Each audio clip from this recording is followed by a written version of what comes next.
Yep. Hi everyone, this is Gemma, Mary and Tony.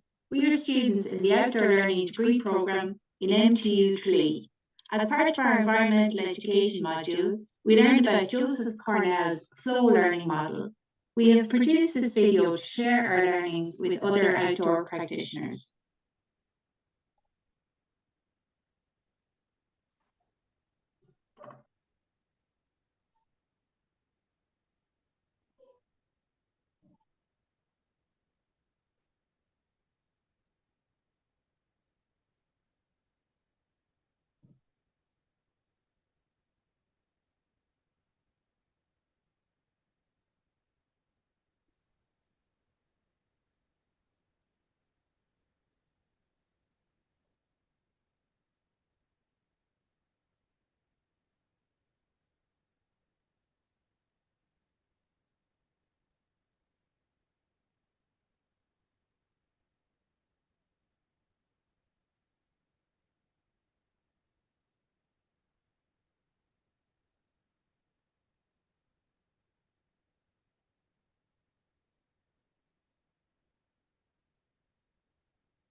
So this was a short video to represent what an outdoor session might look like.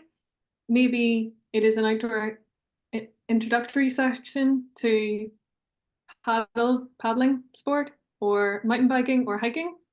The main aspect of these is that the kids have fun in the natural environment and they awaken enthusiasm.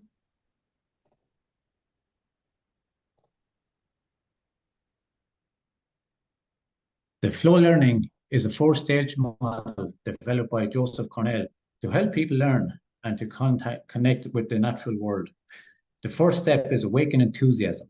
Without enthusiasm, people won't learn very much. A fun activity can stir an initial enthusiasm. The second step is to focus attention. This involves a task to focus the students' thoughts. Focus attention activities help students become attentive and receptive to nature and our other program outcomes. The third step is to offer direct experience. This is built on the students' enthusiasm and receptivity.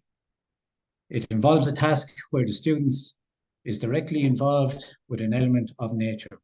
The fourth step is to share inspiration, encourage students to reflect and share their thoughts using art, poetry, storytelling, or any other medium, exploring and finding cool wildlife and sharing with the group.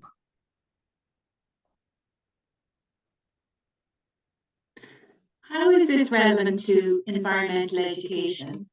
In this model, we have their attention. So what next? We aim to show how the flow learning model captures the participants' attention and then creates learning opportunities for environmental education.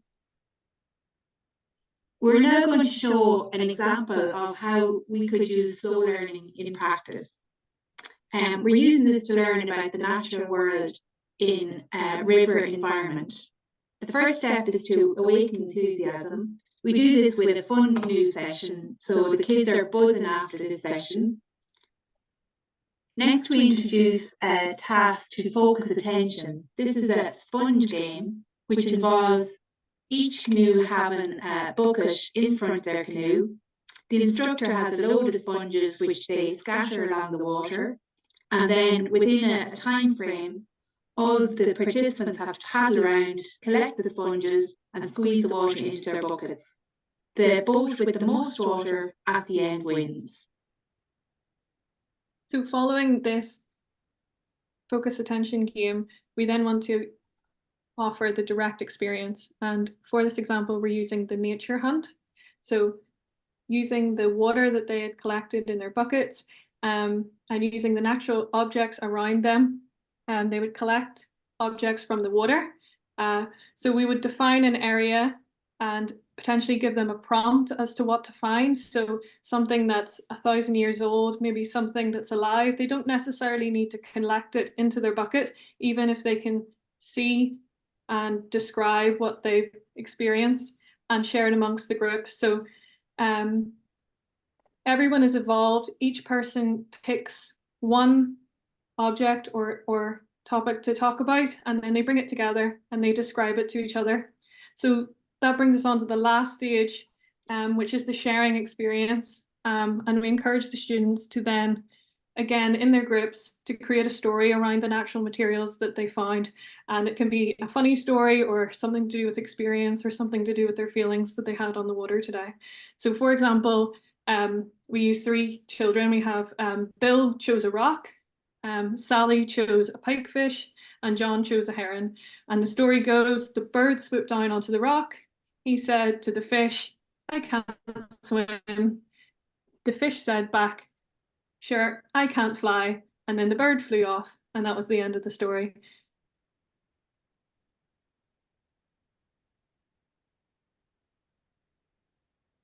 So, in summary, this example of flow learning can be adapted to other outdoor activities.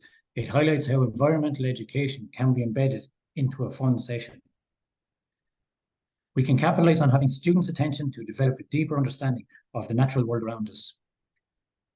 We originally used this model in a forest, showing how versatile it can be in another natural environment.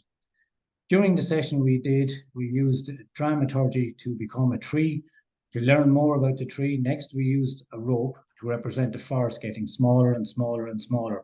We found that we got more from exploring for plants and animals in the forest than from a reading task. Then sharing experience with making clay. Again, showing how many tasks you can use in this model. If you'd like to learn more about Joseph Cornell's flow learning, here is his website, which has lots of good resources. Thank you for listening.